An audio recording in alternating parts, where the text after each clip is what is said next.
Você já se perguntou o lugar que você ocupa na sua história? Se é o lugar de espectador ou de protagonista? Tenho refletido bastante sobre essa questão e tenho percebido o quanto é difícil, às vezes, para a gente se ver como protagonista da nossa própria história, tendo em vista que muitas das vezes fomos influenciados por um ambiente, né, um contexto histórico, toda uma vivência, né, que veio antes da gente. E quando escolhemos trilhar esse caminho de protagonista, né, da nossa própria história, percebemos que não é um caminho tão fácil, porque existem muitas coisas que influenciam as nossas tomadas de decisões. Tem coisas que vêm do inconsciente, tem coisa que vem do campo subconsciente, né? E tem coisa que realmente é consciente.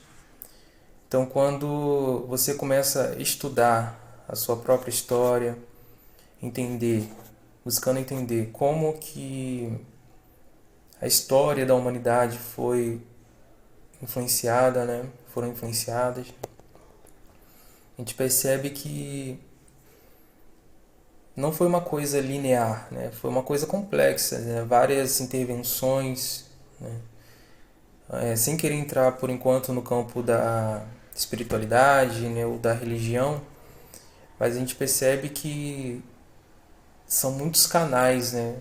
Que a gente precisa acessar para conseguir realmente afirmar, né?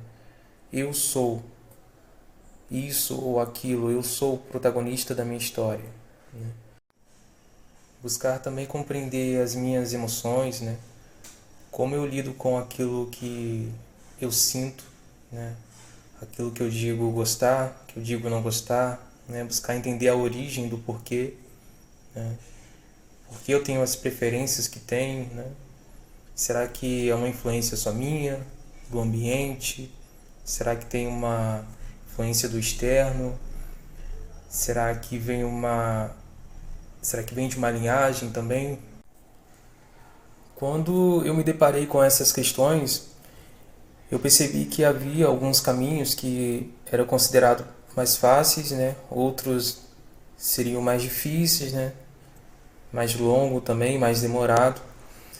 Então, eu comecei a ler sobre diferentes assuntos, né?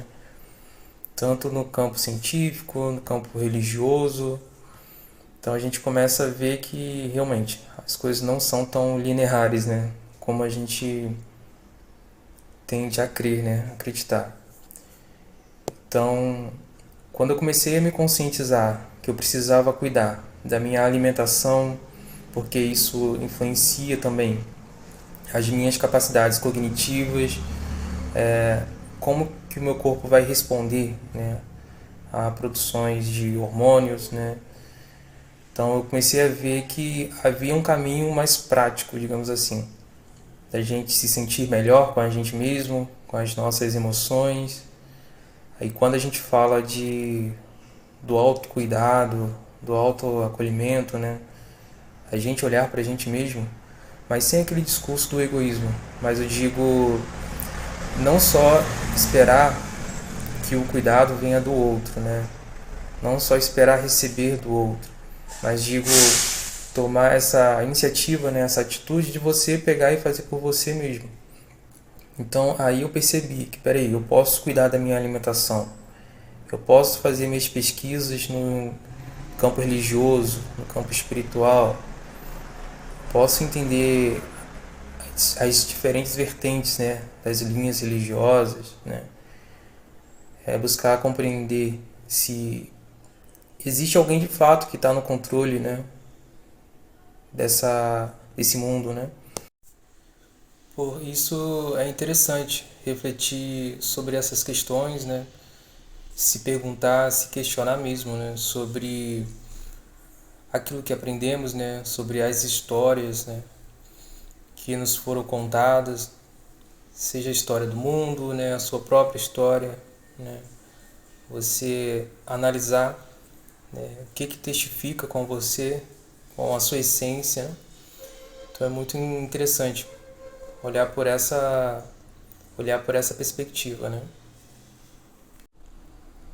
Eu não sei se com vocês funcionam dessa forma, mas quando eu inicio um estudo, eu fico me observando como eu me sinto diante daquela informação apresentada. Se aquela informação ela favorece, né, o meu ego para eu me sentir mais inflado, né, em relação aos meus achismos, né, ou se aquilo me confronta, né, de alguma forma, né. Então é muito importante também a gente procurar não ouvir também só o que a gente quer ouvir. Vai ter coisas que vão sim nos confrontar. Porém é interessante a gente pensar o seguinte: como eu lido com esse desconforto, né? Da informação ali que eu estou estudando, aquilo que eu estou percebendo em mim, aquilo que está sendo apresentado a mim, né? E é interessante que depois a gente consegue levar isso para o externo, né? Nas relações com as pessoas. As projeções que fazemos sobre as pessoas, as projeções que elas fazem sobre a gente também.